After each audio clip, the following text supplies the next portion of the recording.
F.W. Fitch Company, makers of Fitch's saponified coconut oil shampoo and Fitch's shaving creams, presents Dick Powell as Private Investigator Richard Rogue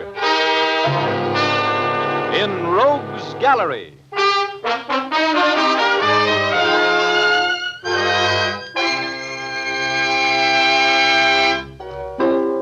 Rogue speaking. First off, today being Thursday and things being the way they are, I want to thank my Aunt Beulah for sending me those pork chops from Barlow, Kentucky. She doesn't know it, but she's made me the most sought-after man in town. Oh, well, next week, spinach. Anyway, to get back to business, I didn't know that my old friend, Judge Robert March, was having a cocktail party the afternoon I dropped by his place to say hello. But as I walked into the patio, I was Richard the Glad Rogue. My old friend, the judge, introduced me to an amber-eyed blonde who answered to the name of Pamela Leeds, and I smartly opened the conversation by saying, hello. Oh, Judge March, do you mean to tell me that this is a famous Richard Rogue, the investigator? I know it's disappointing, Pamela, dear, but nevertheless, that's the Rogue. Oh, really? You're not really disappointed, are you, Miss Leeds? You're just amazed that a man who has done so many brilliant things could be so young and handsome. Of course. Well, I can see that you don't need me, Richard. I think I'll go and circulate among my other guests. I'm sure that the two of you will never miss me. See you later, Judge. Thanks. You can believe almost anything he says, Pamela, unless it's about himself or you. Thanks for the tip, Judge. Would you like to take a walk around the garden? There's a bench under a weeping willow tree over there by the wall that always makes me feel very poetic. Oh, I hate to miss that, really, but I was just leaving. I have to leave, really. Oh, you do? Oh. Well, how are you going to leave? You have a car here? No. No, the judge was going to send me home in his car. Well, that's silly. Oh, yes, especially when I'm going out that way, right past your house, as a matter of fact. I'll drive you home. Were you really going out my way? Of course. Well, then, I'll go with you. Oh, that's swell. Oh, incidentally, where do you live?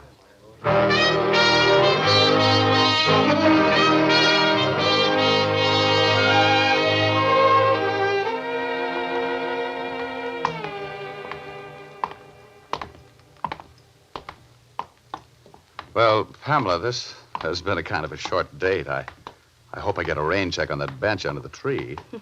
I have a lot of fascinating statements I'd like to make to you. Oh, we'll see each other again, won't we, Richard? How about tomorrow night? It's Sunday, you know. Great nights, Sundays. Mm-hmm. The moon will be full. There's dining and dancing at the Macombo and... Oh, Pamela. Dr. Stevens, what's the matter? Is Father... Pamela, we've been trying to reach you. Yes? You better come with me, Pamela. Your father is dead.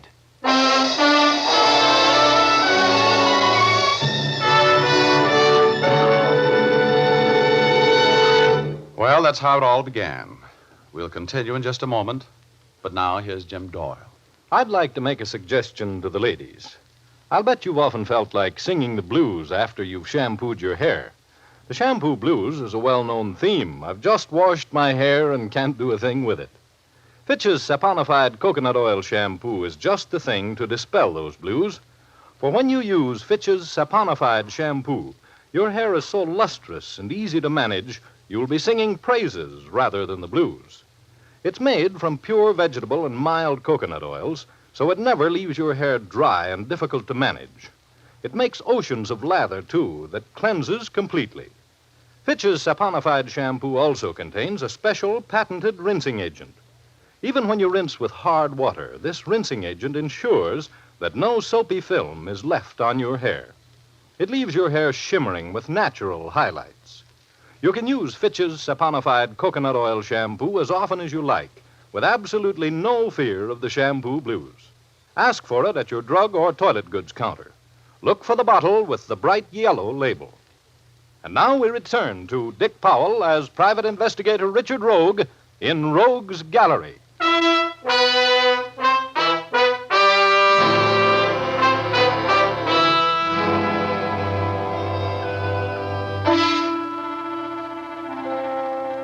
I'm fairly familiar with death in most of its forms.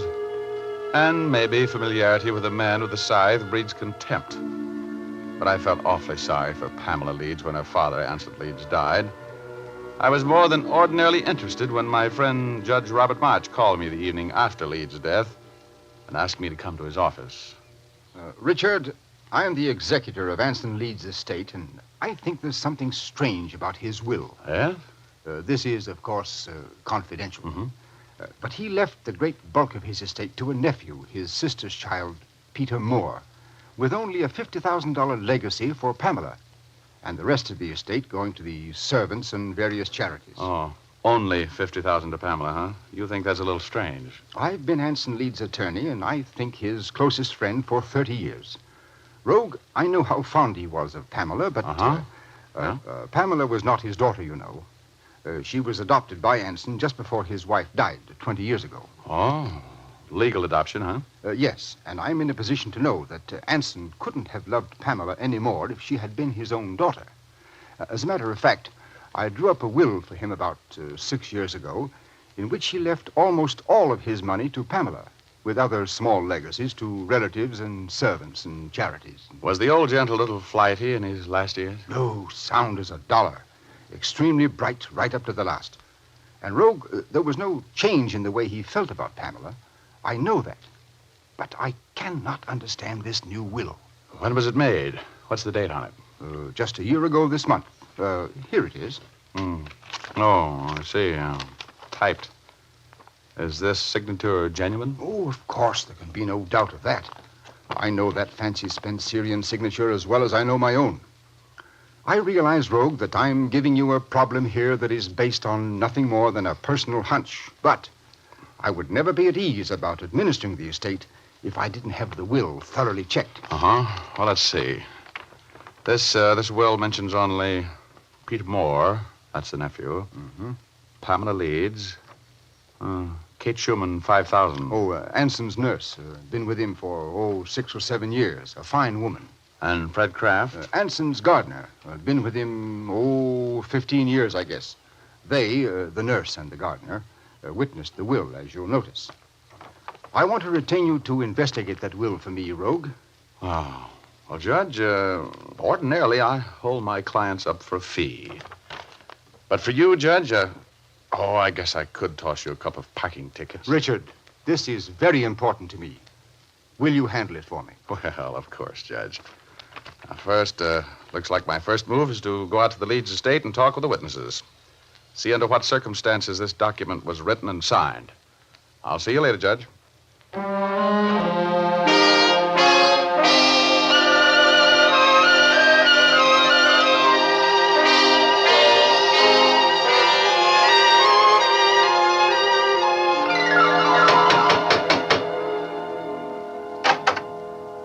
How do you do?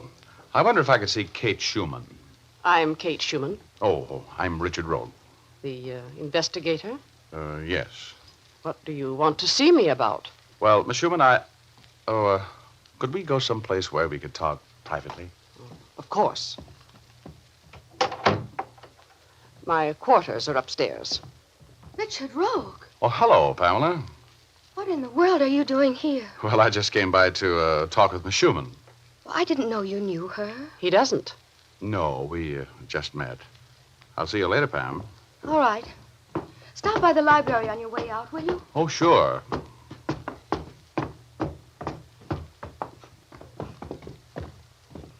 Right in here, Mr. Rogue. Thank you. Now, Mr. Rogue. I came to talk with you about the will which you witnessed for Anson Leeds about a year ago. Oh, cigarette? No, thank you. I don't smoke, but I don't mind if you do. Thank you. Tell me, Miss Schumann, who typed the will? I'll tell you the whole story. Mr. Leeds called me in one morning and asked me to do some typing for him. I often type letters and business things for him. Yes? I got my portable typewriter, and before he started dictating, he made me promise that I'd never mention the fact that he'd made a new will until after he'd passed on. Then he dictated the will to me. I see. Did he seem in good mental health at the time? He was perfectly normal. I was a little surprised at his terms. I mean, the way he left the money. And he could tell that I was. He just told me that he had good and sufficient reasons for doing it the way he did, and asked me to witness his signature. Uh-huh. Then he asked me to get the gardener, Fred Kraft, to come in and witness it. I did. He signed the will in the presence of both you and Fred Kraft? Yes. Do you know Peter Moore? I've seen him here a few times on visits. I don't know him. Will he be here for the funeral? Yes, he's on his way here now. On his way here? He lives in another town? He lives in Garden City, Iowa, with his mother. She was Mr. Leeds' older sister. Oh. Mm-hmm. Well, thank you, Miss Sherman. Who asked you to investigate the will, Mr. Rogue? I can't tell you that, except that it was an interested party. Well, everything happened just the way I said it did. I'm sorry to see Miss Pamela left with so little money. I'm very fond of her. Well, it certainly looks like everything was according to Hoyle. Thanks for talking so frankly with me, Miss Schumann. You've been a great help. I'll just check with Fred Kraft, and you can forget the whole thing.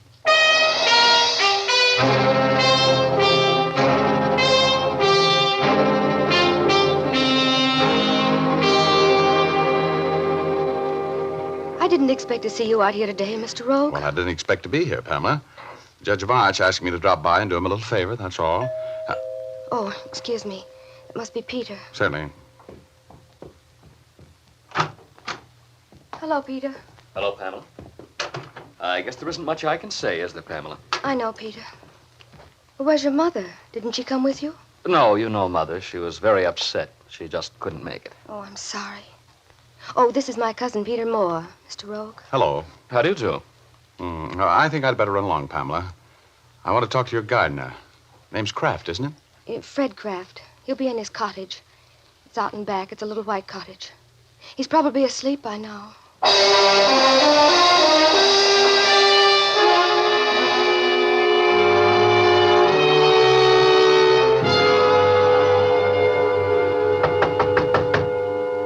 Mr. Kraft? Mr. Kraft? Mr. Kraft? Oh, good Lord.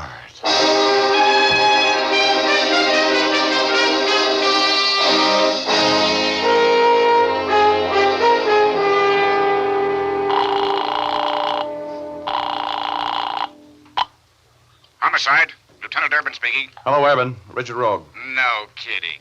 Cook up some more business for me, Rogie? Well, you know me, Urban. The Anson Leeds estate this time. The Leeds gardener was just chopped to death with a hand axe while he was asleep.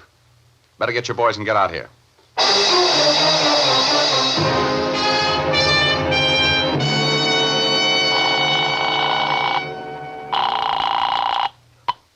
Hello? Judge March, Richard Rogue. Yes? Now, Judge, get that will to a handwriting expert. I think it's a phony. Oh, well, have you any evidence that... Now, Judge, this isn't the court. This time I've got a hunch, that's all. One of the witnesses, the gardener, has just been chopped to death. Now get an expert on that will and tell him we'll call him for a report on the signature tonight. And you'd better come out here.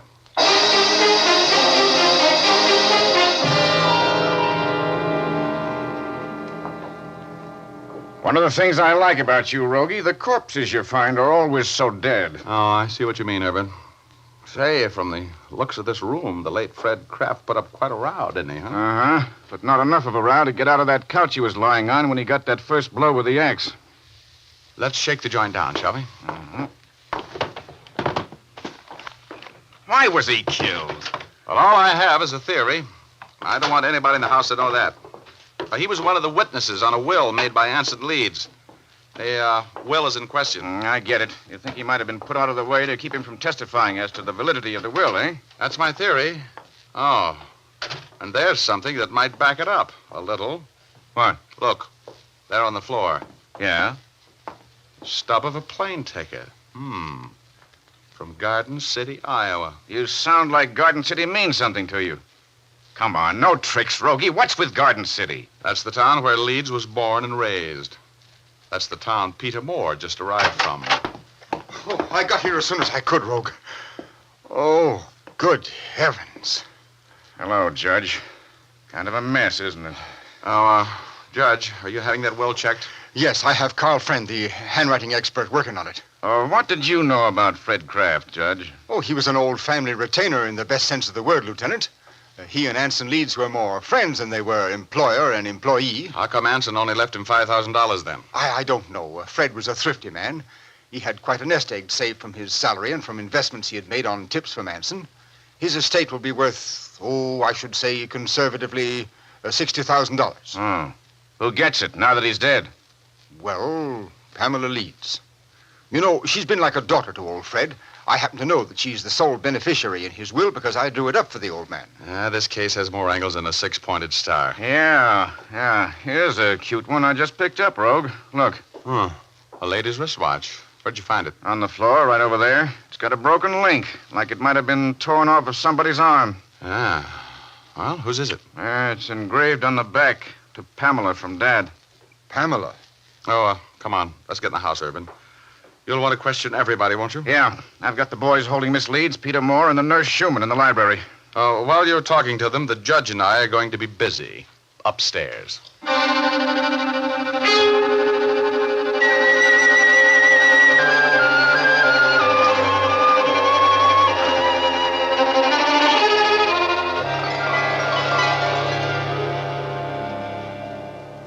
I don't understand, Rogue.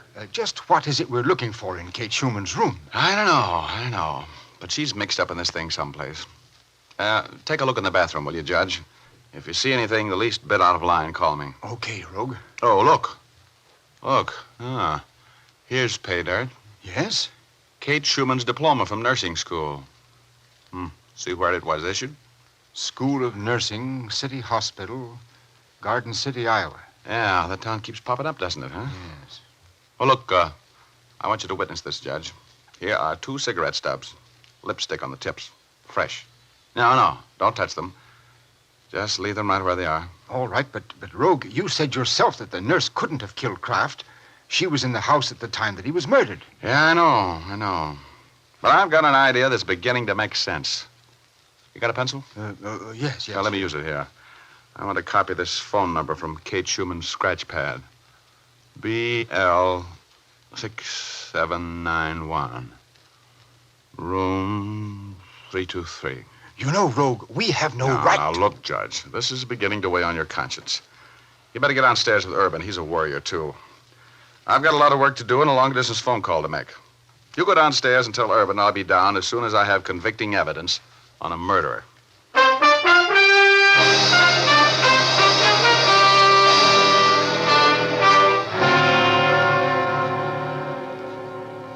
All right. I'm going to have to impress on you that I mean business. There's been a murder committed. Now, one of you knows something about it, and We don't, Lieutenant Urban. I tell you, we were all here in the house when Fred was killed. I wish you'd go away and leave us alone. What was your wristwatch doing lying in a pool of blood near the body of the murdered man, Miss Leeds? Why was a link torn wide open on the band? I don't know. It was on my dressing table this morning. I know it was. Yes? Well, 3 witnesses saw it lying at the scene of the crime. Look, Lieutenant, why don't you let the poor girl alone? I was with her when Fred Kraft was killed. So was I. We were all right here in this room. That's very interesting. All of you established your alibis for a very important time. Were you all working together? Now, one of you start talking. How about you, Peter Moore? How do you account for the fact that the stub of a plane ticket from Garden City, Iowa, was found at the scene of the crime? Plane ticket? I came out on a train. Yeah?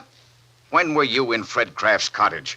I haven't been out there in 4 years. You may have to prove that statement more in court. This is outrageous. You can't keep us here pounding questions at us, making accusations. There's been a murder committed. It's my business to find out who did it. I'm going to find out. Judge, go get Rogue. Tell him I want him down here right now. All right, Lieutenant. Peter, please.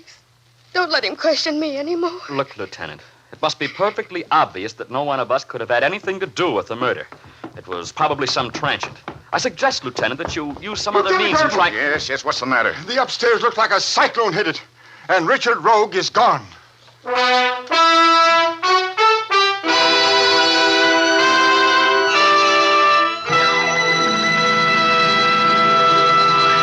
Yes, I was gone. And I'll tell you more about it in just a moment. First, here's Jim Doyle, who wants to tell you some facts about shaving.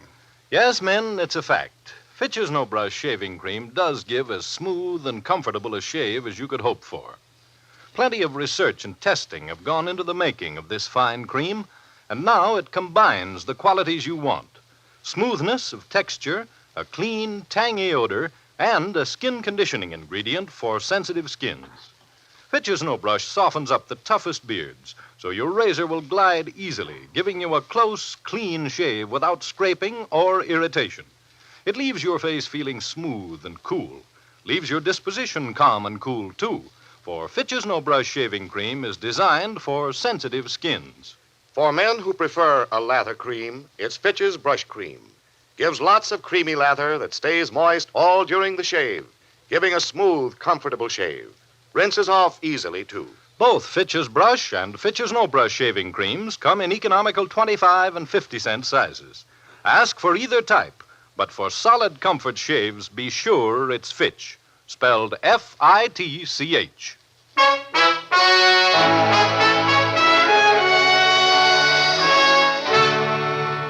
And now we return to Dick Powell as Private Investigator Richard Rogue in Rogue's Gallery.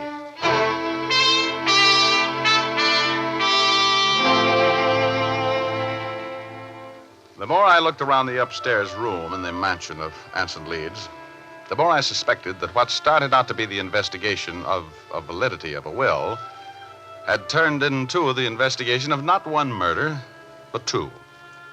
I made a long-distance call. Then I called a doctor friend of mine who admitted that a clever murderess could disguise the effect of morphine poisoning. Then I checked the telephone number I found on Kate Schumann's scratch pad, found that it was the number of the Hotel Splendide. I went there. In the lobby, I was stopped by my friend Todd Reeves, the bellboy. Hello, Mr. Rogue. What are you doing? Take a ride with me in the elevator, will you, Todd? I'm calling on a guest of yours in room 323. Yeah? What's the matter? They in trouble? Now, just don't ask any questions. You want to make $20? Oh, sure. Who do you want killed? Just take a ride with me and do me a favor.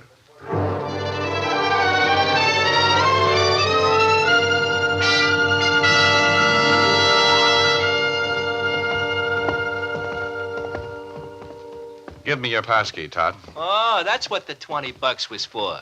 You want me to get fired? Oh, I'll back you up if you get in trouble. Yeah, then I'll really get me the boot. You want me to stick around? No, I don't. I think the less you know about this case, the better off you're going to be. Who is it? Shove off, Todd. I'm going in. Who is it? Hello. Stay right where you are, please. What do you want? I want to talk with you about a murder.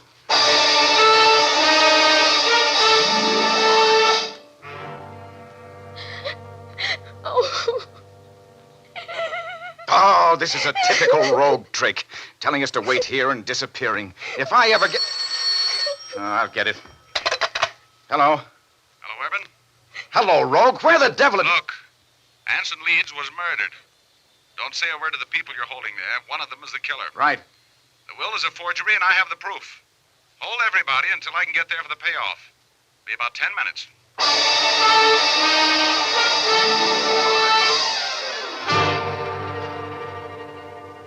All right, Urban.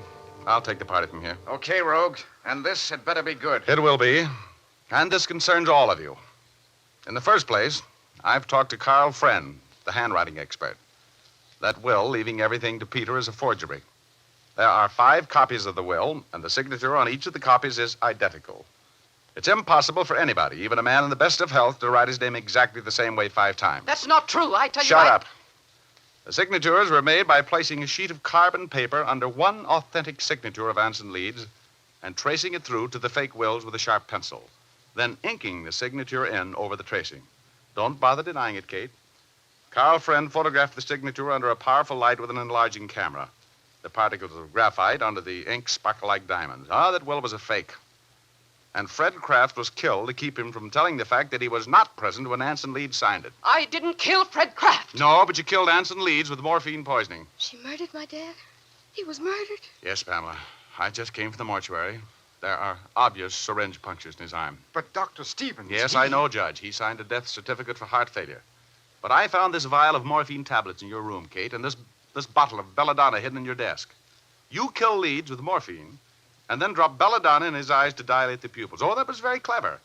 Because the only outward sign of morphine poisoning is the fact that the pupils of the eyes contract to pinpoint size. I killed him, but I'll never go to jail for it. Grab her, Judge. Grab her. Get the syringe away from her. Kate. I was too late, Rogue. Yeah, she was too fast for us with that shot of poison. Kate. Kate. Too late. She's dead, Rogie. I don't understand. Why did she do it, Mr. Rogue? For gain. You were an innocent part of the plot to kill Anson Leeds, Peter. Peter. Oh, no. Stop being so mysterious, Rogue. If you know who killed Fred Kraft, say so. Was it Kate? No, it wasn't. The murderer of Fred Kraft is in jail. I put her there a few minutes ago. She was a good friend of Kate's, who was resentful of you, Pamela, and ambitious for her son to be a wealthy man. Peter, she needs you, kid. Better get down to the jail and see your mother. She loved you so much that 2 people died, so you could inherit $1 million.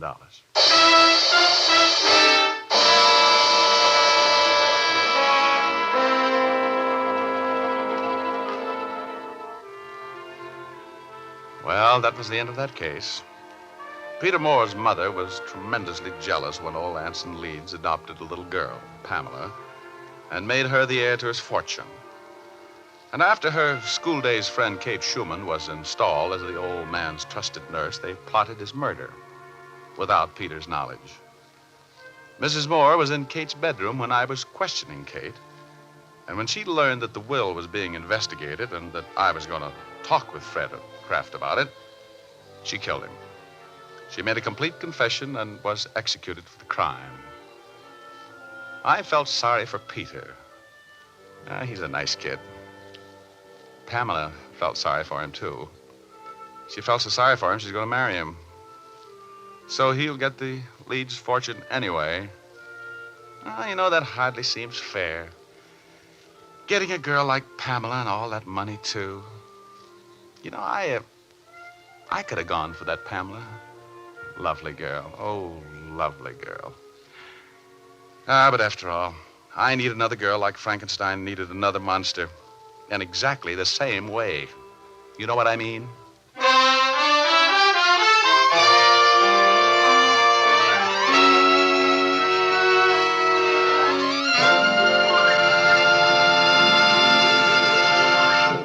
This is Dick Powell again, ladies and gentlemen. Hope you enjoyed our story tonight. Ray Buffum wrote it. Leith Stevens composed and conducted the music, and Dee Engelbach produced and directed. Now, don't forget, you've all got a date with us next Thursday night. We have a story for you about an alibi that is blown up by gunfire.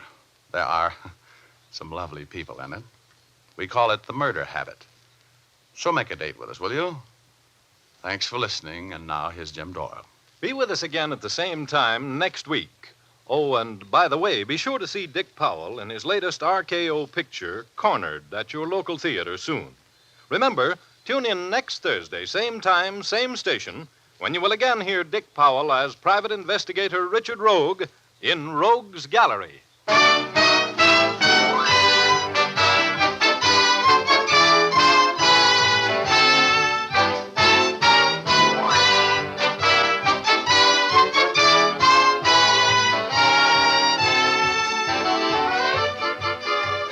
Remember, if dandruff is your problem, ask for Fitch's Dandruff Remover Shampoo. It's the only shampoo made whose guarantee to remove dandruff is backed by one of the world's largest insurance firms. No other shampoo can make this statement. Ask for Fitch's Dandruff Remover Shampoo at your drug or toilet goods counter, beauty or barber shop. Fitch is spelled F-I-T-C-H.